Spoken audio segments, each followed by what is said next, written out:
7 miles apart, there's still a chasm between the warring princes. There they are with their article. And I'll show you just inside this map I was looking at, because they've done quite a clever map where they look at the two, just here. Let me hold that really steady for you. They look at the two princes and just how close they came to each other without meeting yesterday. So we'll take some calls on whether this is getting silly now. And we're asking if Prince Harry and William need to get together. So Harry's in Britain. He travelled to Windsor Castle yesterday to lay a wreath on the grave of his grandmother, the Queen, on the 3rd anniversary of her death.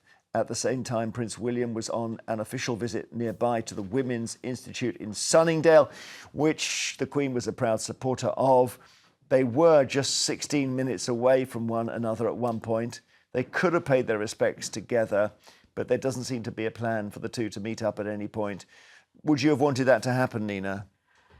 Well, it should happen at some point, but I think William is so intransigent, it won't happen. I mean, he's the big stumbling block, as is the king. Is he right to be angry with his brother? You know, brothers are always warring in some way or other, and what happened to Harry, as opposed to what William perceives as the slights that he's had to take on board, has been a far greater injustice. Because they could, I mean, there's obviously a lot of stuff, isn't there, that's hit the fan between them. And you could just say, look, we've got to forgive all of it. We've got to start again. I don't understand what the incentive is for William to have to do that. I mean, I think I probably speak for, I'd like to think, the majority of the public when I say I actually couldn't care less. And it's I don't think you do, because when I see Google searches, they are dominated by Harry and William and even Princess Diana. Young people don't care. I mean, maybe it's young people. It's your but I just age, think it's a soap opera involving people that don't really. I don't understand the celebrity around the royals. I mean, I'm a royalist in constitutional terms, but I don't care what Kate's wearing. I don't care what Meghan's cooked on her latest Netflix show, and I don't care about what William and Harry think about each other. They all need to get on with the job as far as they have one. But if you force me to pick a side, I think Harry's been a selfish child for many years. I mean, just most recently going on an American interview and speculating about his dad's health in public was crass and rude. And I think it requires an apology from him for his behaviour over the last few years, but I don't think we're going to get one because he's been so indoctrinated by this sort of mental health speak that they give in therapy clinics in California. He doesn't. We as a nation have been indoctrinated by what the palace, King Charles's court and William's court as well have put out, and the right-wing press have colluded with this initially to drive Harry and Meghan out, and then to keep them. But why didn't leave that aside?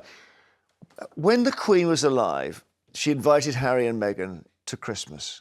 This is the most famous woman in the world, and she's your grandmother, and she's the great grandmother of your. And they didn't go, and I've never understood. She's clearly not going to be alive for that much longer. It was, as it turned out, her last Christmas. Why would you go and visit her grave if you don't visit her when she's alive? No, I mean, I'm not aware that they turned down a visit. They did. I'm not aware that they did. They missed out. Well, but there's so much just static. They probably didn't want to spend time. Probably Meghan said, look, we're not going to be there at Christmas because Andrew's around. There's the security aspect apart from anything else. Yes, true. Meghan is the most hated, the most reviled woman. That's very unfair on a daily basis. Certain others. Yeah, no, seriously. On a daily basis, at least the two stories a day in the Daily Mail, hammering away at Meghan. If you read Andrew Lowney's new book, which Andrew was on your show, entitled about Andrew and Fergie, you will never, ever criticise... I can't wait to read it. You will never criticise Meghan again because Fergie's... It's jaw-dropping. And, you as a young person do not revere the royal family, but they've always been held up to us as the ideal family. Well yes and no. I mean, they've been getting divorced and having affairs for so long. But that book starts with something jaw-dropping. I just want to show a clip. Prince Philip had an affair with Fergie's mother, for heaven's sake. That's what was the first sentence of the book. I just wanted to show this clip. Prince Harry was attending the Well Child Awards. He was filmed speaking with a teenager called Declan about sibling rivalry. Have a look. Have you got brothers and sisters? Yeah, I've got a younger brother. Younger brother. So 14 at the minute, turns 15 next month. Does he drive you mad or does he not? No, we get along fine. We're like friends. I love the correction. You know what, siblings? Yeah. You're not the same school.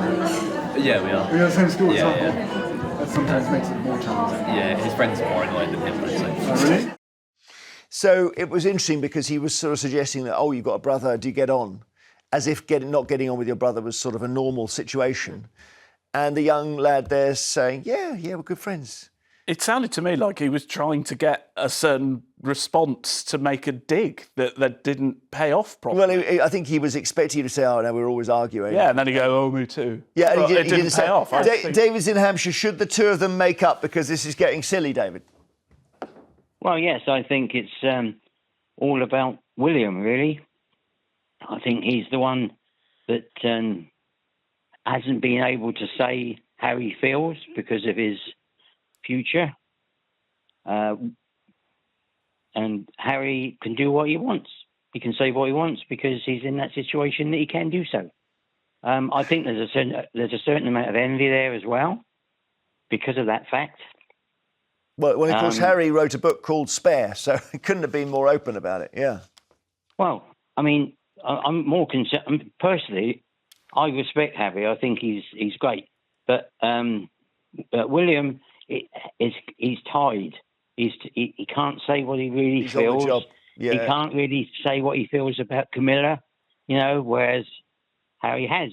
Yeah. Here's a question for you. If you were going for a drink with one of them, who would you choose? Harry.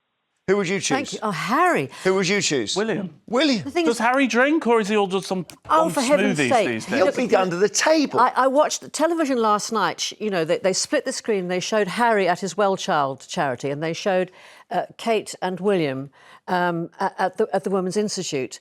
And incidentally, it was only supposed to be William going. At the last minute, Kate said she wanted to be there. That's because they realised that Harry, if Kate wasn't there, would get the headlines. And you watched Harry. The royal family really needs him. His interactions with people, he's so natural and friendly and warm. And Kate I think and William... he misses this country. Kate and... Hang on, let's take a pause because we'll talk a bit more about this. We're going to ask if... Are we going to talk more about this? Maybe not. We're going to move on. So let's conclude. Go on. Right. Say what you're going to say. I was just saying, the royal family needs Harry. Harry doesn't really need the royal family. Christian? Other way around. No, I think it's the other way around. I think Harry misses Britain. I think, frankly, over the coming years, he'll start to regret, being so badly persuaded away from his home and his family by Meghan Markle over ridiculous reasons.